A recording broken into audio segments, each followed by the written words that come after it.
Ketemu lagi dalam podcast STPMD FMD, khususnya kita ketemu dengan Prodi Ilmu Pemerintahan program S1 ya. Pada hari ini kita akan membahas tentang seputar Mazhab Timoho, karena ada banyak mahasiswa juga banyak dosen yang belum memahami tentang apa itu Mazhab Timoho. Nah, bersama kita ini ada Dr. Toro Yunanto selaku Ketua STPMD FMD. Selamat sore Pak Toro. Siang, sore. Selamat sore ya. Kelom pencapir. Pencapir. Sebelah kiri saya ada Ferlin yang merupakan ketua mahasiswa ya, Komap. Oke, kita akan bincang-bincang aja secara santai ya, teman-teman. Silakan mungkin bisa dimulai dulu Pak Toro menjelaskan tentang Mazhab Timoho itu apa gitu ya. Dan nanti mahasiswa akan tanya, dari situ bisa kemudian kita lebih detail di praktisnya, lebih kepada bagaimana menerapkan dalam penjelasan dalam kurikulum dan sebagainya. Silakan Pak Toro. Iya. Para sahabat Kelom Pencapir yang budiman, saya sebenarnya sudah menyampaikan hari apa ya? Kemarin ya, saya bikin sendiri itu. Bikin sendiri pakai PowerPoint gitu, terus kemudian PowerPoint-nya dikasih suara, dibikin video gitu. Saya bikin yang Full HD, ternyata renderingnya itu 8 jam nggak selesai. Jadi padahal pengen menampilkan yang videonya itu lebih bagus gitu ya, tapi nggak bisa. Dari sana teman-teman bisa memahami ya. Di YouTube di channel Sutoro Eko. Di sana saya menjelaskan tentang dua hal kan, tentang Mazhab Timoho yang desa, yang kedua pemerintahan ya. Sebenarnya yang lain juga bisa, komunikasi juga bisa, pembangunan sosial juga bisa. Nanti ngomong tentang manusia juga bisa, banyak. Ini kan soal aliran pemikiran ini. Soal posisi berdiri itu hal yang biasa ya. Bagaimana orang memandang desa?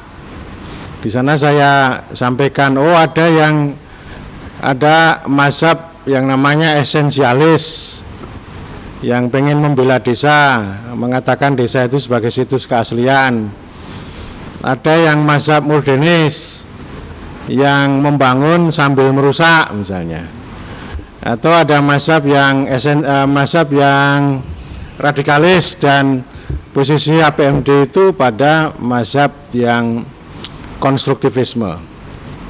Konstruktivisme itu kritis terhadap tiga-tiganya, yang mendorong transformasi ya. Dan saya kira transformasi itu menjadi penting bagi ilmu pemerintahan. Seperti tadi saya katakan bahwa ilmu pemerintahan itu ilmu yang khas, yang ini tidak dipahami oleh mainstream ilmu pemerintahan Indonesia. Jadi saya mengatakan ilmu pemerintahan itu ilmu dari hulu sampai hilir, yang connecting, crafting, dan transforming gitu ya. Yang ditransformasikan apa? Ya entitas negara ini bersama rakyat, lalu institusi pemerintah, kemudian bagaimana mentransformasikan dari manusia menjadi rakyat, menjadi masyarakat, lalu di ujung menjadi warga misalnya. Jadi bukan ditransformasikan menjadi publik, bukan. Ini kan Mazhab Timoho berkaitan dengan pemerintahan ini, rutenya kan ada rute, kita membongkar dulu deh. Videonya juga sudah ada beberapa, termasuk jurnal governabilitas ini kan membongkar. Kemudian yang kedua kita membingkai ulang. Membingkai ulang kita sudah diskusi tentang kabut tebal. Terus beberapa video saya juga sudah berbicara, misalnya saya mengkritik good governance, mengkritik ilmu pemerintahan rasa administrasi, mengkritik tentang mesin anti politik. Ada beberapa yang itu banyak sekali yang masih kita mau bongkar ya.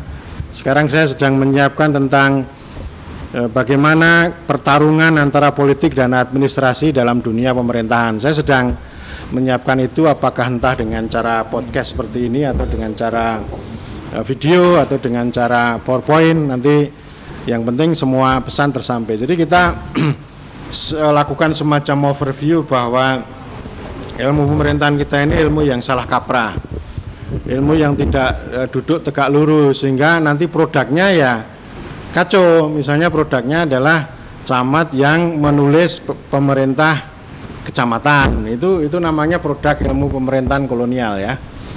Jadi positivisme kita kritik, kolonialisme kita kritik, neoliberalisme kita kritik. Itu sama dengan Habermas yang saya acu, yang dia mengkritik tentang positivisme juga, mengkritik tentang krisis demokrasi liberal dan seterusnya. Jadi kita awali dengan kritik dan kemudian kita bingkai ulang ya. Kita membingkai ulang itu dengan konsep bringing government back in. Mengapa bringing government back in atau membawa pemerintah pada posisi yang penting, yang semula yang penting? Karena ilmu pemerintahan selama ini adalah ilmu yang justru mengingkari pemerintah. Mengapa jadi Pak? Ya. Mengapa mengingkari? Itu yang namanya kabut tebal kolonialisme itu. Jadi cara memahami pemerintahan itu dengan mazhab administrasi. Ini kan ada mazhab ini. Jadi UGM mazhabnya kan politik. Lalu dia meninggalkan ilmu pemerintahan lalu jadi politik dan pemerintahan. Yang lain itu menguasai pemerintahan dengan cara mazhab administrasi. Administrasi itu warisan kolonial yang disebut bestur. Lalu terus-menerus disepuh dengan manajemen publik, dengan tata kelola. Tata kelola itu sebenarnya menarik, governance itu. Cuma kalau dipahami dengan cara administrasi, lalu munculnya hanya tata kelola. Kalau posisi kita di mana? Posisi ya, nanti kita akan sampai ke sana ya. Misalnya kita juga menyampaikan kritik terhadap mata kuliah pelayanan sektor publik. Ya, itu masalah itu mata kuliah itu, sangat masalah. Dan itu sekarang dipertahankan dalam kurikulum ilmu pemerintahan yang akan diterapkan tahun depan. Dan sekarang kan sudah ada itu pelayanan sektor publik. Jadi kata publik itu berbeda dengan makna republik.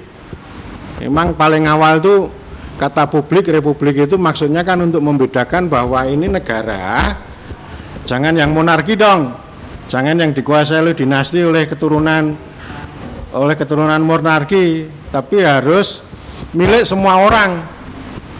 Jadi republik itu semua orang atau hajat hidup orang banyak gitu ya. Artinya apa? Artinya semua orang itu punya kesempatan yang sama untuk menjadi pemerintah, untuk menjadi penguasa dan sebagainya. Itu kan republik maknanya. Dan pemerintah atau penguasa atau raja atau apapun namanya itu bekerja untuk mereka, untuk publik itu. Nah ini konsep republik yang asli begitu. Lalu berkembang ada ruang publik, ada ruang privat. Ini kita bisa belajar pada buku Hannah Arendt, asal-usul totalitarianisme, terus human condition dan sebagainya. Saya kira Hannah Arendt itu kan sebenarnya ketika dia membedakan antara privat dan publik, itu sebenarnya dia sedang mempertahankan ruang publik, karena ruang publik itu dikolonisasi.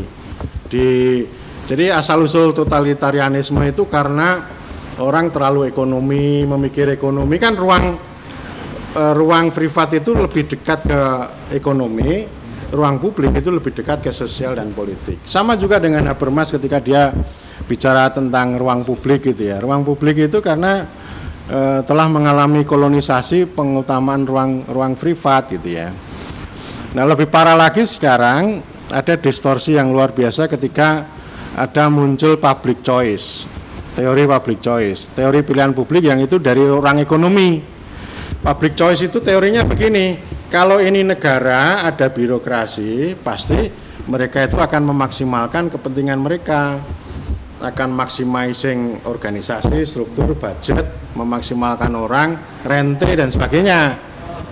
Jadi pikirannya gitu. Lalu diciptakan ada sektor publik, ada sektor privat, ada sektor sukarela. Ya, jadi ada tiga ini dan ini dipakai oleh manajemen publik. Jadi lama-kelamaan yang namanya ilmu administrasi publik sama ilmu manajemen ekonomi itu bersatu. Ada konvergensi yang kemudian disebut sebagai manajemen publik. Manajemen publik itu membicarakan itu tadi sektor publik. Sektor publik itu artinya urusan yang dikelola oleh apa yang disebut pemerintah. Jadi mereka tidak pernah menyebut pemerintah atau negara. Jadi yang disebut adalah sektor publik itu.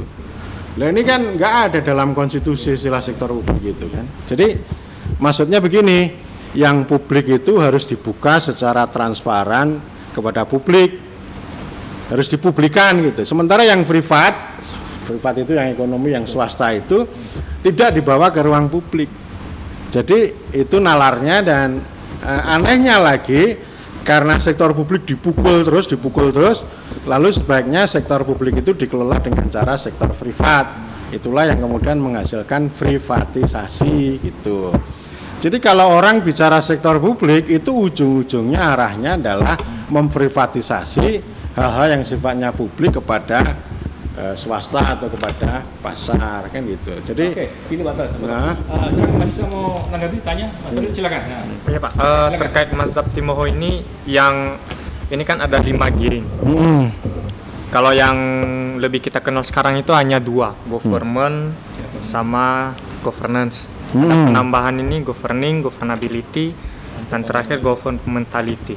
Nah, saya menanyakan ini di governmentality karena kebetulan saya mau ambil skripsi soal ini juga, kait membongkar rasionalitas tindakan pemerintah. Nah, yang dimaksud membongkar ini tindakan-tindakan seperti apa Pak? Yang memang harus dikonstruksi, yang dibongkar. ya. Maka ada beberapa hal yang modelnya kalau dalam buku The Will to Improve itu modelnya menciptakan kemakmuran tetapi mendatangkan kesengsaraan yang berkepanjangan.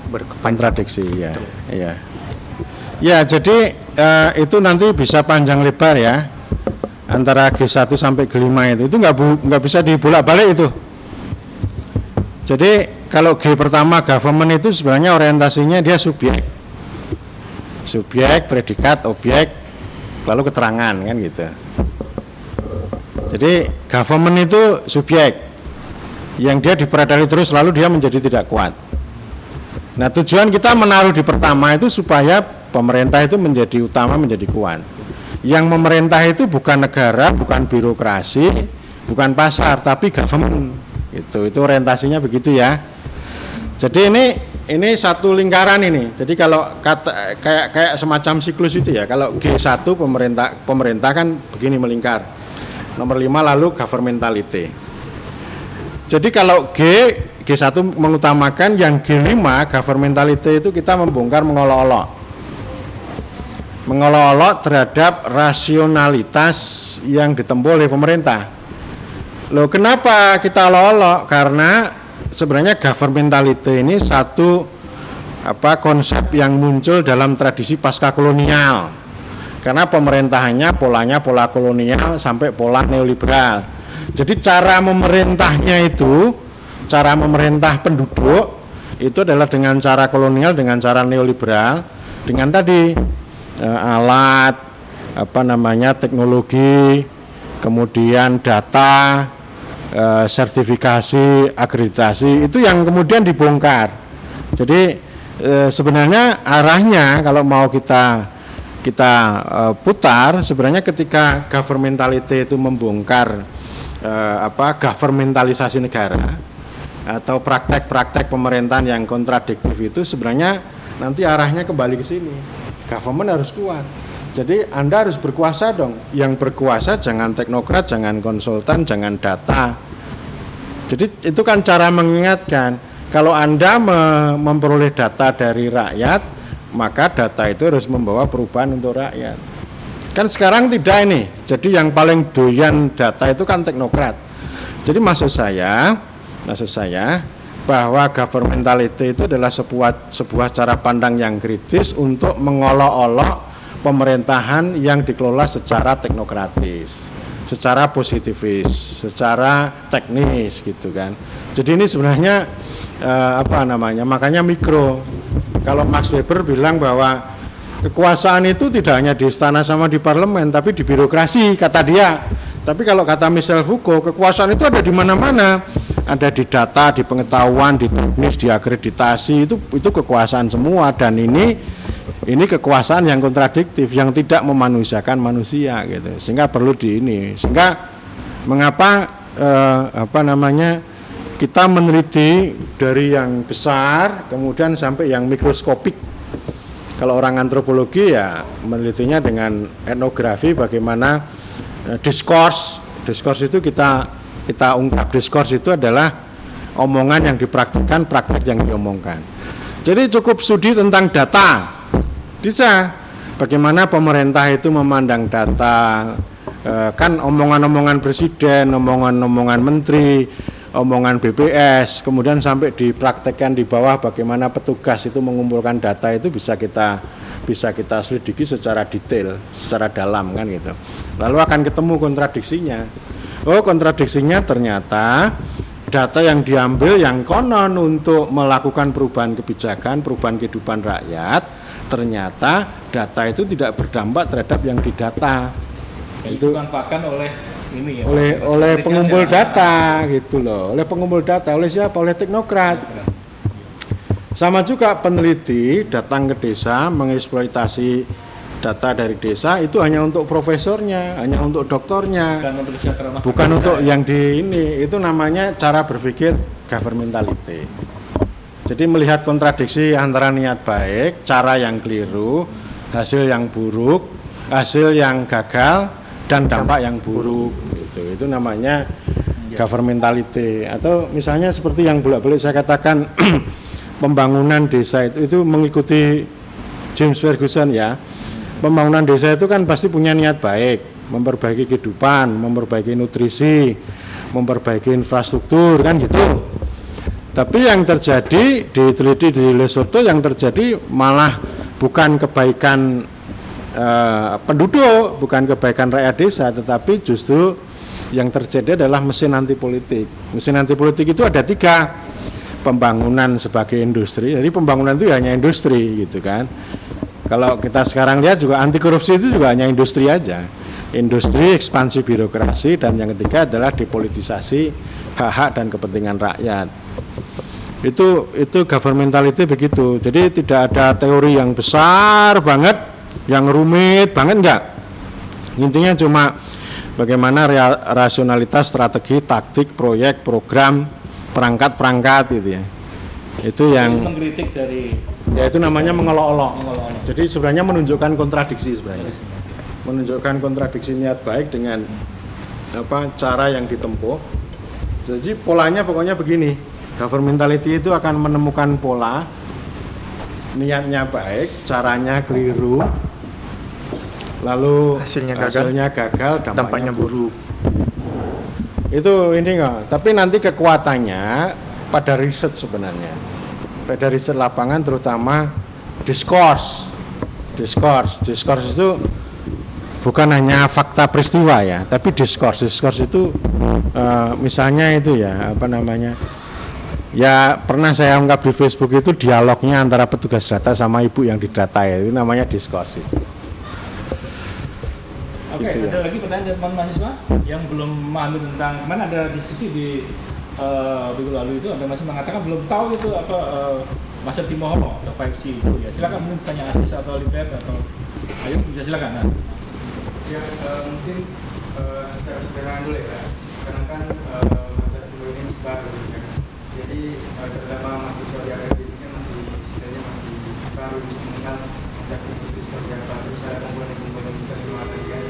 Nah mungkin perlu dijelaskan secara sederhana dulu Pak, antara kaitan kelima itu secara sederhana seperti apa itu implementasinya di lapangan. Ya.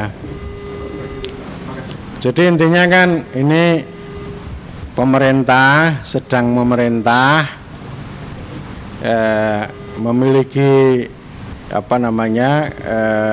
kekuasaan, memiliki kewenangan dan kemampuan, dan dalam proses itu dia berinteraksi dengan para pihak, berinteraksi dengan rakyat, dengan masyarakat, dengan yang lain-lain, dan itu menggunakan rasionalitas, menggunakan strategi, menggunakan cara, itu yang disebut dengan governmentality. Jadi itu satu rangkaian ya, satu rangkaian.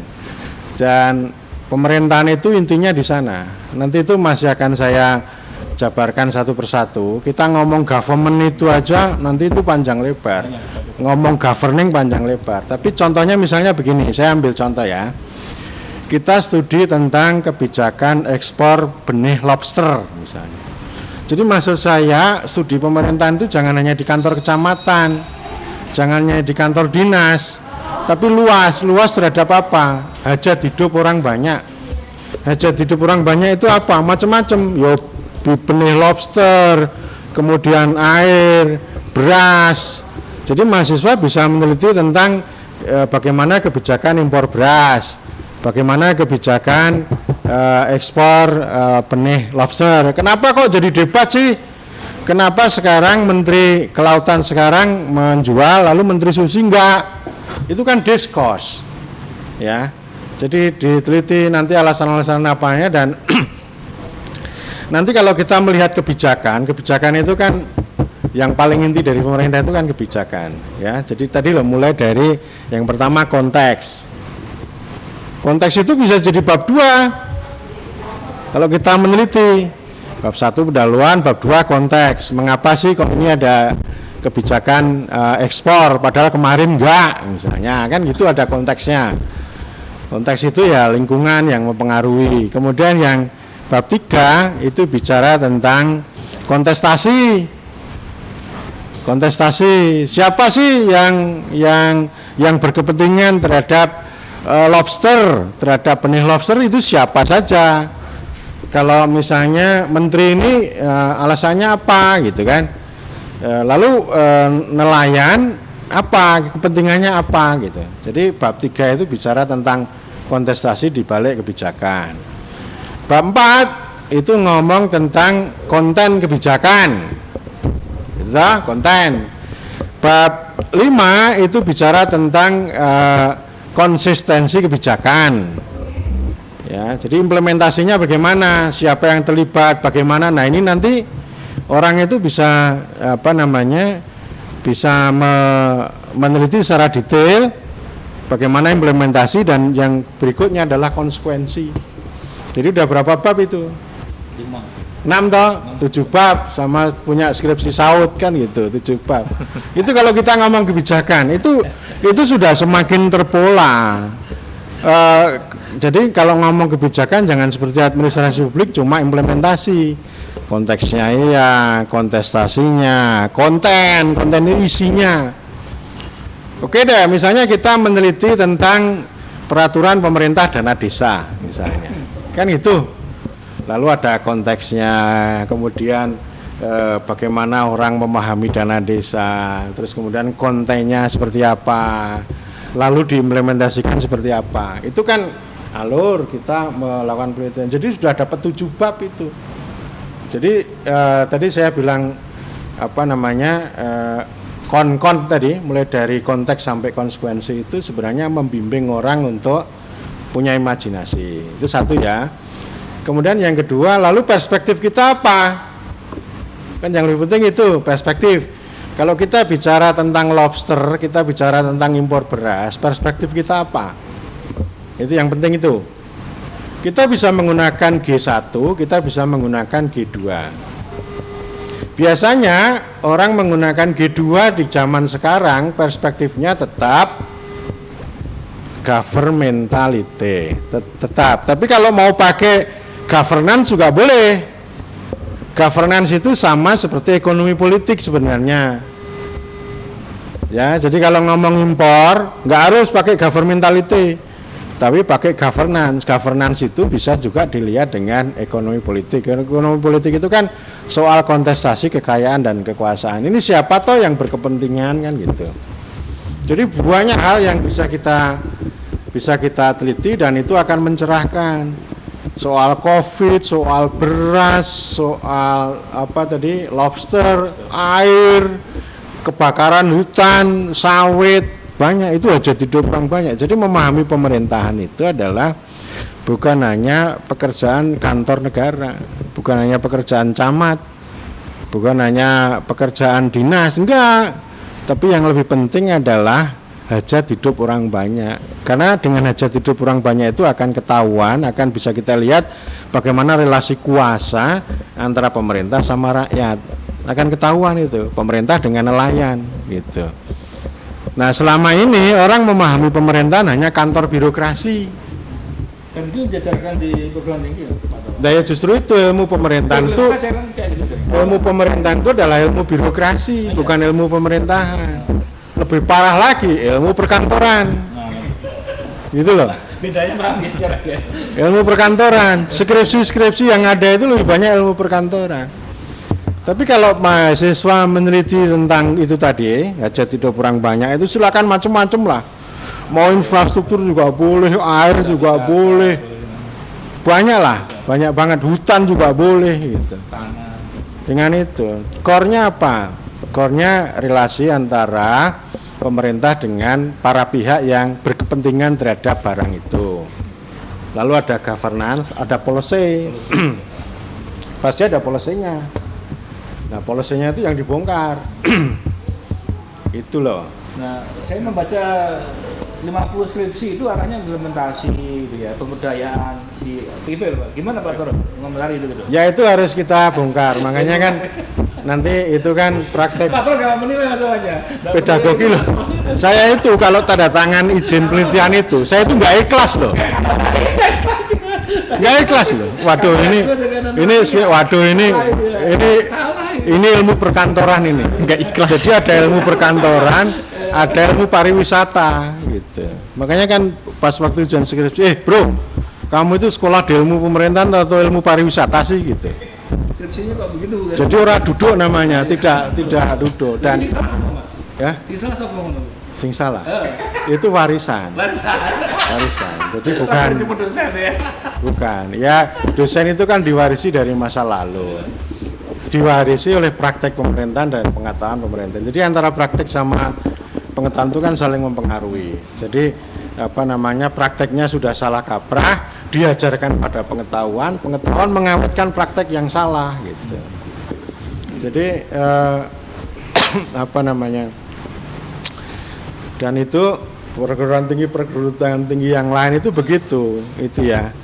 Jadi istilahnya ya kalau sekarang kan kita sudah bongkar di podcast sama Mas Sony di bawah, membongkar kurikulum nasional yang 19 mata kuliah. Loh ini isinya 3 ini. 1 administrasi dan manajemen, 2 tata kelola yang good governance, lalu yang ketiga teknologi informasi pemerintahan. Ada mata kuliah etika pemerintahan. Etika itu kan melekat pada administrasi dia. Ada mata kuliah ekologi pemerintahan. Loh kok nggak ada mata kuliah politik pemerintahan? Kan aneh. Pemerintah itu kan politik. Pemerintah itu dibentuk oleh politik, oleh rakyat. Kok nggak ada politiknya kan gitu? Kan aneh ini. Jadi ini sekolah di mana gitu loh yang nyusun kurikulum ini loh. Sekolahnya itu dulu di mana gitu loh. Masa pemerintahan kok menghilangkan politik kan gitu. Jadi ya berpolitik dengan cara anti politik ya. Soal data, soal teknologi, soal perangkat itu juga politik, tapi politik dengan cara anti politik atau yang disebut dengan mesin anti politik gitu ya. Tapi politiknya bukan ruling. Kalau ilmu politik kan bicara ruling, ilmu pemerintahan harus bicara governing. Kan beda. Jadi kalau orang-orang mengajarkan tuh pemerintah itu kan kata dasarnya perintah. Ya memang betul dari sisi tata bahasa, tapi makna pemerintah itu tidak sekedar perintah. Ini ilmunya panjang lebar. Ya, panjang lebar dalam gitu ya. Jadi ilmunya pokoknya begini prinsipnya ya. Ilmu pemerintahan itu universal tapi cultural bond, punya ikatan lokal gitu ya, punya ikatan lokal itu yang disampaikan oleh Rathskelder gitu. Jadi yang universal itu konsep government itu kita pelajari gitu ya, tapi harus kita sesuaikan dengan kondisi lokal. Jadi jangan seragam, jangan seperti seorang profesor untuk mengatakan bahwa ayam itu hanya ayam kampung, yang lain bukan ayam. Ini kan salah ini. Yang pemerintahan itu begini, ini yang itu bukan pemerintahan, itu pemerintahan palsu loh. Itu salah.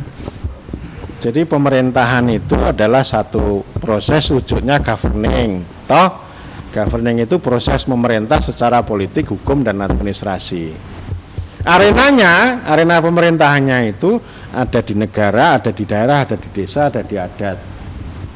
ada di tempat lain. Tapi paling tidak 4 lah. Ini arena pemerintahan. Bentuk kelembagaannya bisa beda-beda. Daerah aja beda antara DIY sama Jawa Tengah beda. Desa DIY dengan desa Jawa Tengah beda. Desa DIY dengan di Nias dengan di Aceh beda gitu ya. Jadi orang tidak harus mengatakan oh ini pemerintah yang betul itu yang punya dinas, punya konsil, punya inspektorat, punya ASN, yang lain itu pemerintahan palsu loh. Ini aneh.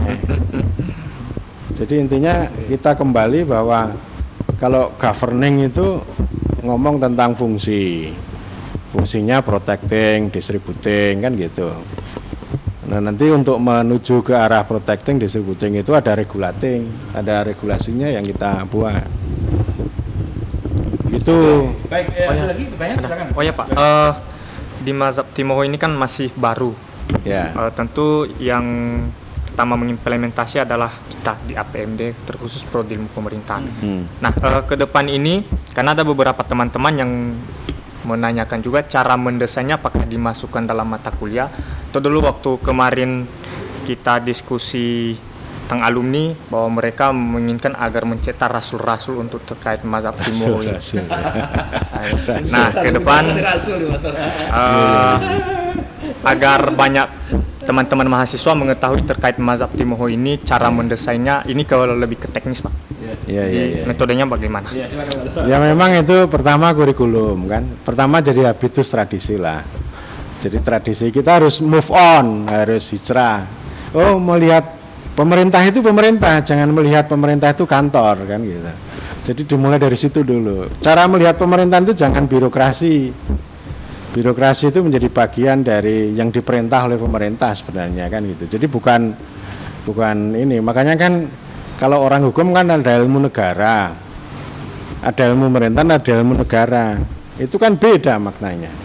Orientasinya juga beda, tujuannya juga beda. Tetapi kalau kita belajar ilmu pemerintahan, negara itu salah satu arena pemerintahan. Jadi ini kan pemahaman-pemahaman seperti itu perlu kita cerna.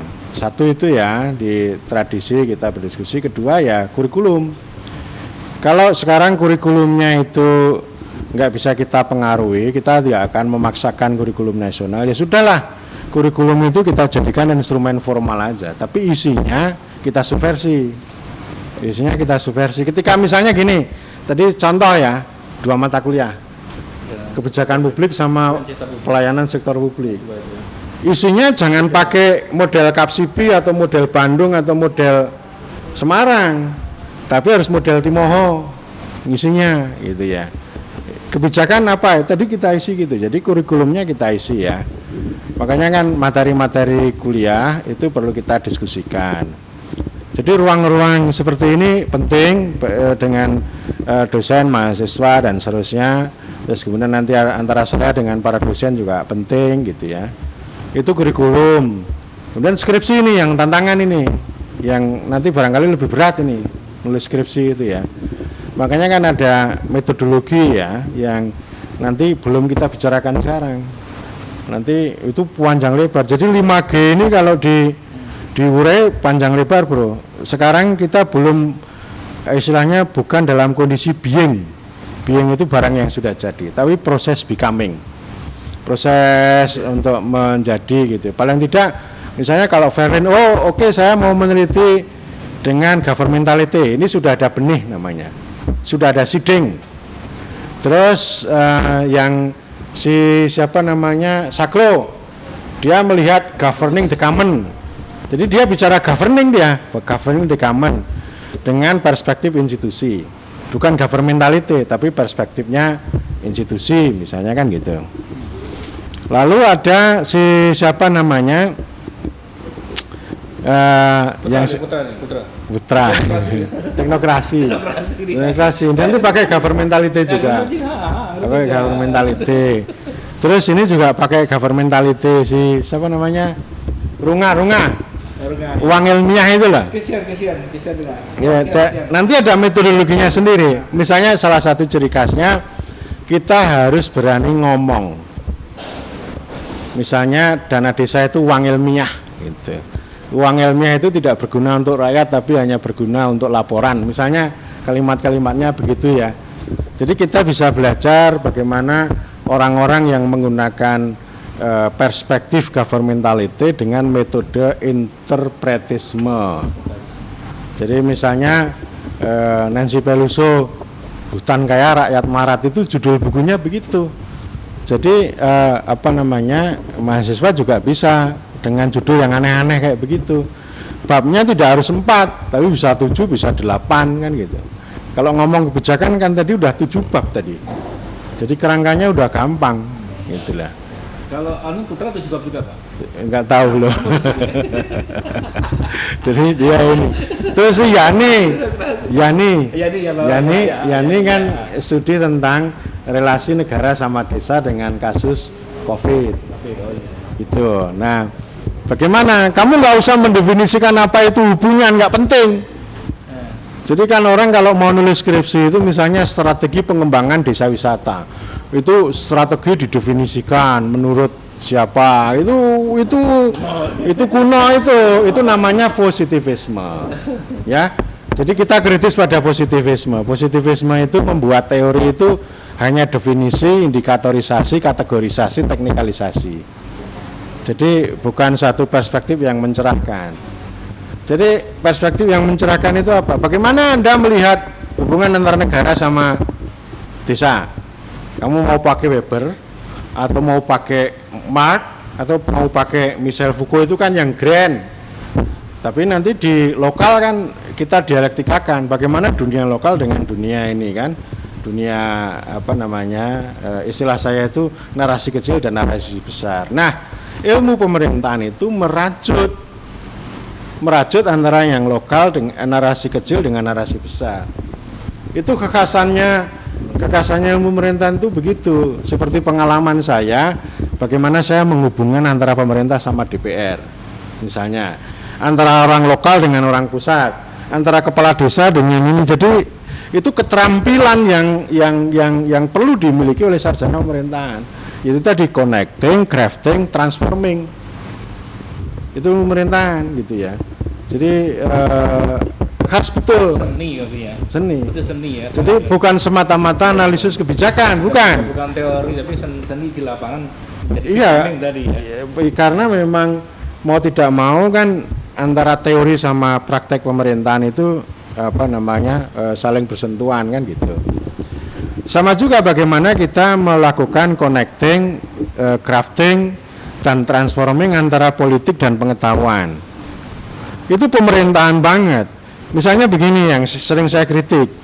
Teknokrat memburu data, rakyat memberi data, politisi mengabaikan data, birokrat menyembunyikan data. Lalu pemerintah harus melampaui empat-empatnya. Bagaimana cara melampaui? Nah, itu tugasnya ilmu pemerintahan memberikan pencerahan. Bagaimana pemerintah melampaui data misalnya.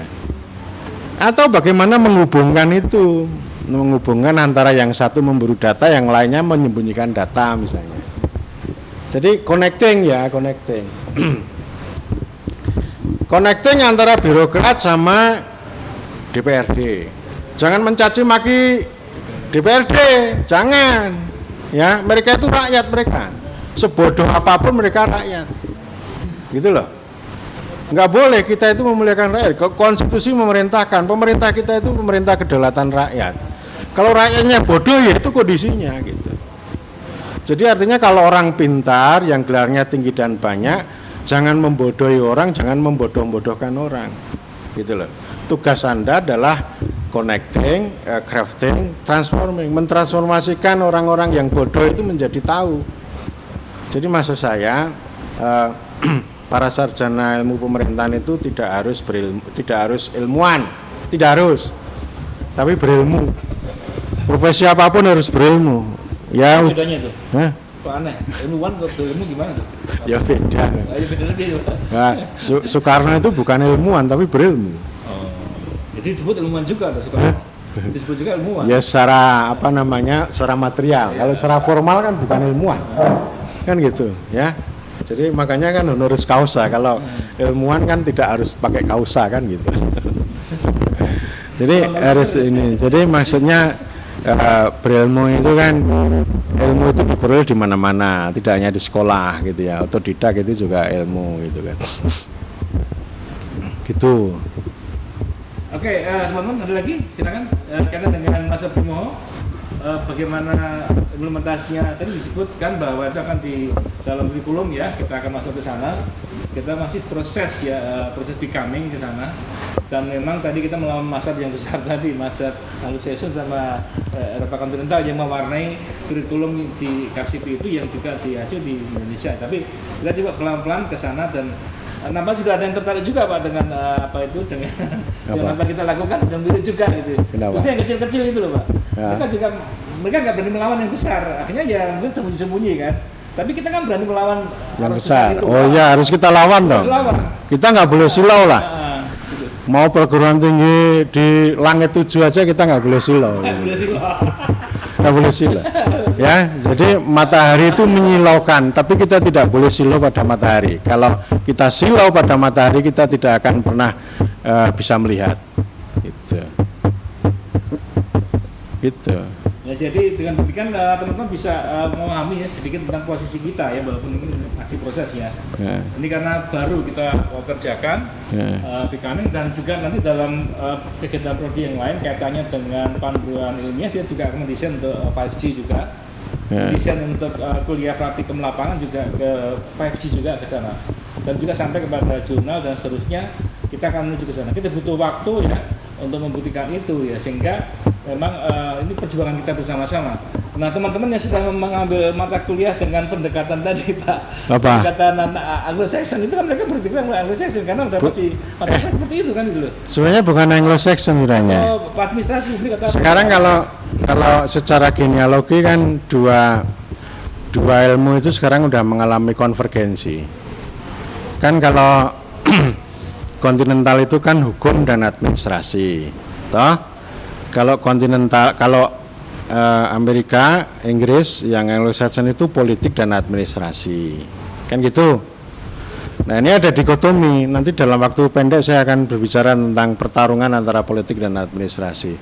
Konvergensinya itu sudah dimulai kira-kira ya 70 tahun yang lalu antara administrasi Eropa dengan administrasi Amerika, yang kemudian muncul pada administrasi publik dan birokrasi. Politiknya ditinggalkan, politiknya disingkirkan. Jadi kita bisa exercise kok, misalnya begini, itu latihannya tulisan mahasiswa menulis ya, entah itu waktu kuliah terutama, itu kelihatan kok. Ini cita rasa perkantoran atau pemerintahan itu kelihatan ini, ya. Ini cita rasa ilmu pemerintahan atau manajemen publik. Jadi kelihatan kita nulis di makalah, nanti ujungnya di skripsi itu. Jadi nanti kalau saya menandatangani surat izin penelitian masih perkantoran, wah ini berarti saya gagal nih kan gitu. Yang gagal bukan mahasiswanya, tapi saya yang gagal untuk mendidik kan gitu. Gitu. Oh berarti yang diomongkan selama ini nggak masuk kan gitu. Dan itu banyak mahasiswa yang sudah lulus dan juga sekarang juga mungkin belum paham tentang hal ini ya.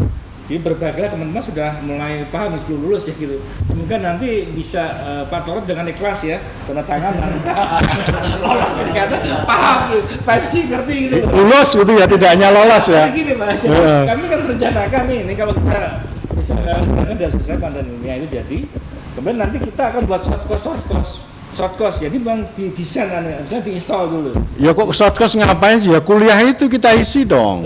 Itu kan belum masuk di akademik. Satu kuliah, ya, kedua ya diskusi kayak begini gitu loh, nggak apa-apa. Itu kalau belum masuk di akademik, maksudnya kalau bisa akademik writing masuk dalam kurikulum. Oh ya, kalau akademik writing ini kan bukan persoalan perspektif, tapi persoalan bagaimana imajinasi bisa ditulis di situ dengan bahasa gitu.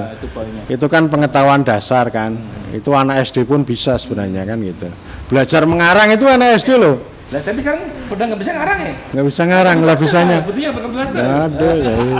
Namanya nggak autentik namanya. Ya memang dia imajinasi ya betul. Jadi nanti imajinasi makanya bisa kembangkan di sana gitu. si Saud bangga skripsi saya 7 bab kan gitu. Oh berarti kamu punya imajinasi yang lebih kan gitu. Kalau skripsi hanya 4 bab itu berarti imajinasinya nggak ada gitu. Kurang ya. kurang. Kalau 10 bab bagus juga Pak. Ya bagus nggak apa-apa, gitu. Itu ada yang 600 lembar. Hah? Sinasua 600 lembar di Kira. Papua di Daud itu Daud. Kan tebal dia itu. Tapi maksud saya tidak bicara soal tebal dan tipisnya. Kalau tebal hanya sampah kan percuma juga kan gitu. Nah, jadi dulu pernah ada kan, ini bolak-balik saya kasih contoh. Saya punya teman waktu S2. Dia risetnya serius banget. Selama 6 bulan itu total dia riset. Begitu ketemu saya, dia punya 2 tabung banyak banget. Wah, hebat kamu. Saya aja nggak bisa kayak gitu. Ya, karena saya di pustaka kan. Begitu ditulis, ketemu Pak Riswanda, ini tesismu nggak bunyi gitu. Pak Riswanda cuma ngomong begitu, pergi Pak Ris. Ini bingung temanku, lalu ketemu, ini Pak Ris. Jadi dia ngomongnya pelan sambil kayak sedih itu loh. Pak Ris bilang ini tesisku nggak bunyi, ini maksudnya gimana? Oh begini gitu. Oh datanya banyak, Iya, dia tebal, tapi nggak bunyi gitu loh, nggak bunyi. Istilahnya nggak nendang lah gitu. Orang Ada seperti itu lalu di mana? Lalu letaknya persoalannya di mana? Oh berarti perspektifnya tidak berbunyi. Kedua, tidak punya keberanian untuk membangun argumen atau membangun konstruksi atas cerita kan gitu. Itu kan. Jadi saya tidak bermaksud kalau 10 bab lalu tebal begini, nggak harus begitu maknanya. Tapi 10 bab ini kan menceritakan tentang kronologi, ya, kronologi atau tematik nggak apa-apa kayak gitu kan. Biasa atau orang itu kalau menulis itu basis sajian atau narasi itu, Anda kronologis atau tematik. Nah, waktu saya disertasi kan tak gabungkan antara tematik atau kronologi sehingga ketemu kan gitu. Ya, nanti soal metodologi kan ada banyak varian. Kita perlu meninggalkan positivisme. Lalu yang pertama mahasiswa perlu memahami rasionalisme.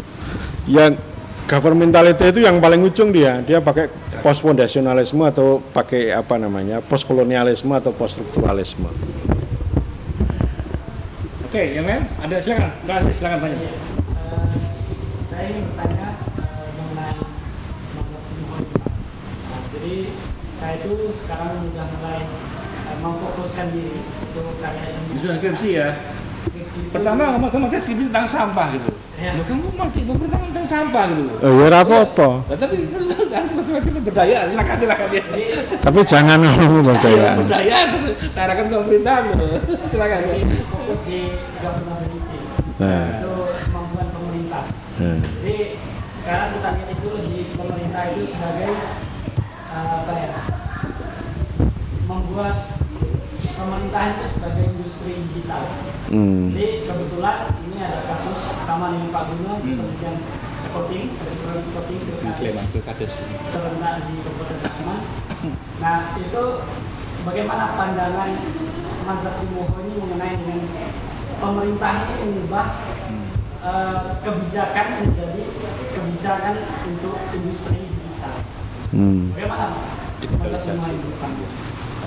Ya, kita bisa melihat pakai perspektif government atau perspektif governmentality. Kalau pakai perspektif government ini kan urutan ini kan politik, hukum, administrasi, manajemen, teknologi. Itu institusional yang duduk. Jadi teknologi itu mendukung, memudahkan gitu. Nah, persoalannya di lapangan bagaimana? Kita bisa juga menggunakan governmentality gitu. Governmentality itu melucuti teknologi mengatur politik gitu loh. Jadi atau misalnya begini, oh saya pakai voting biar keren, biar viral, biar dikenal. Itu nggak apa-apa pakai itu. Jadi teknologi untuk menjadi industri gitu. Jadi tergantung kok. Anda mau pakai yang G1 bisa, pakai yang G5 juga bisa gitu ya. Sekarang itu kan arahnya gitu. Misalnya sejenis ya, meneliti tentang aplikasi Syskudes. Wah, itu bisa dilucuti. Judul skripsinya perangkat membunuh hakikat. Studi tentang governmentality sistem keuangan desa. Kan gitu misalnya. Ya, jadi macam-macam kok. 5 itu bisa kita ini. Kalau bicara tentang governability ya. Governability ini sama kalau orang administrasi publik ngomong efektivitas sebenarnya. Governabilitas itu harus kita jadikan sebagai mata uang. Kalau orang ekonomi ngomong efisiensi, orang administrasi publik ngomong efektivitas, orang hukum ngomong legalitas, orang ilmu politik ngomong legitimasi, orang pemerintahan ngomongnya governabilitas. Governabilitas itu apa gitu ya. Jadi intinya ngomong tentang kewenangan, otoritas gitu ya, lalu responsibilitas, kapasitas gitu. Jadi nanti dilihat ramai banget ya. Jadi itu ngomong tema-temanya tentang kegagalan. Tema-temanya, judulnya misalnya kegagalan swasembada beras, kegagalan koperasi unit desa, kegagalan pembangunan desa, bisa pakai konsep governability ya. Jadi misalnya fungsi-fungsi proteksinya tidak jalan gitu ya. Jadi ada jadi pintu masuknya di situ, tapi misalnya begini, ada missing link misalnya antara kehendak bupati dengan apa yang dikerjakan oleh dinas misalnya.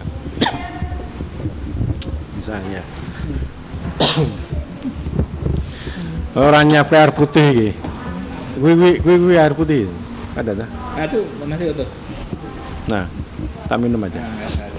Oke, sambil Pak Tara menyiapkan untuk minum ya.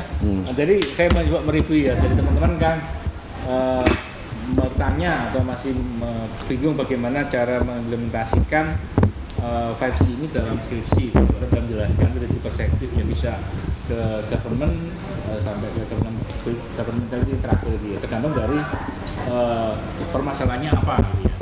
Tapi juga akan muncul pertanyaan, ini masuk gimana G1, G2, G3, G5 ya, tergantung dari seperti permasalahan di lapangan itu ya. Nanti kalau sudah jalan itu orang nggak terpatok ini G berapa, nggak harus begitu. Otomatis kan? Udah otomatis. Jadi ini kan baru kan kita. Jadi ini untuk identitas saja. Misalnya orang kan bisa melakukan studi tentang relasi bupati dengan DPRD misalnya, relasi kepala desa dengan BPD misalnya kan gitu, itu bisa juga gitu. Itu sebenarnya ngomong tentang G pertama sama G ke-4 misalnya. Governance. Relasi.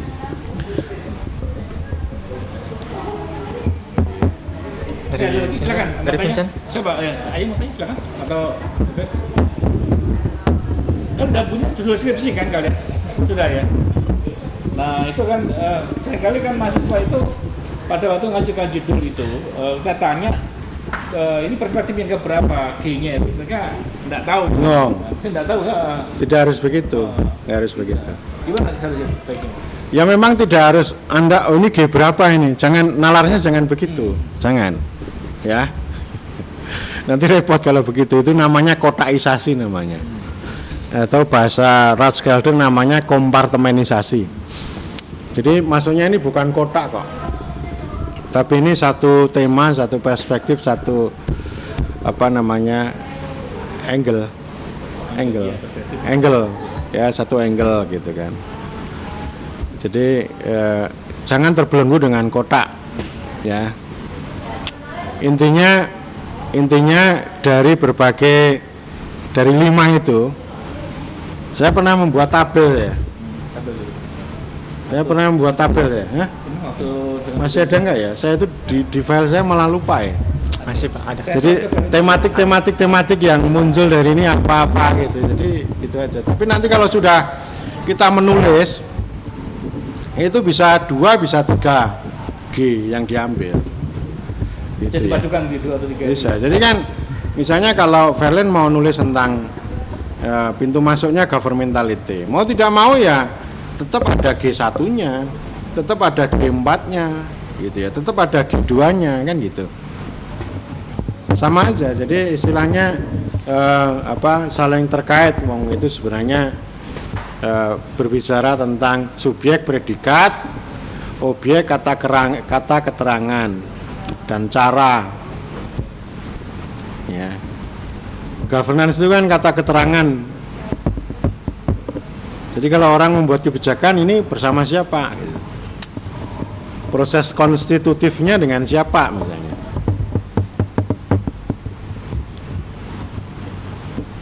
Baik, ada lagi dari teman-teman? Oke, jadi banyak hal ya kaitan dengan masa Timo, teman-teman. Tahap awal sebagai pengantar ya, bagaimana masa Timo itu 5G itu diterapkan dalam karya ilmiah ya, khususnya juga dalam kurikulum ya. Memang tadi dikatakan oleh Pak Toro, kita tidak bisa mengkotak-kotak, tapi ini sebagai perspektif. Jadi dalam satu deskripsi itu bisa muncul 2 atau 3 ya, tergantung dari angle atau perspektif yang dilihatnya itu. Nah, jadi itu yang pertama. Yang kedua adalah masa Timo ini atau 5G ini merupakan khas Indonesia. Pak Toro menyampaikan dalam tulisannya itu bahwa ilmu pemerintahan itu yang digagas oleh masa Timo ini adalah khas Indonesia, tidak ada di Eropa, tidak ada di Amerika, ini khas Indonesia. Maka ini merupakan satu seni. Jadi tadi merupakan ada crafting, ada transforming tadi Pak ya. Ada Connecting, crafting, transforming. Tiga ya, connecting, crafting dan transforming ini kan satu seni. Itu seni keterampilan. Keterampilan untuk kalau dibilang tak ada gadok ya, menggadok kartu ya, betul ya. Jadi menggadokkan mengadap ini dengan connecting gagasan, connecting aktor kan gitu. Jadi Terus setelah di connecting lalu di craft. di bingkai ya, di bingkai apa di Crafting, kerajinan. kerajinan ya. Kerajinan. Diracut ya. Jadi itu ya. Jadi teman-teman itu tentang masa Timo ya. Terima kasih atas teman-teman. Kita akan ketemu lagi di seri berikutnya kaitannya dengan masing-masing masa. Terima kasih atas perhatian kalian. Terima kasih.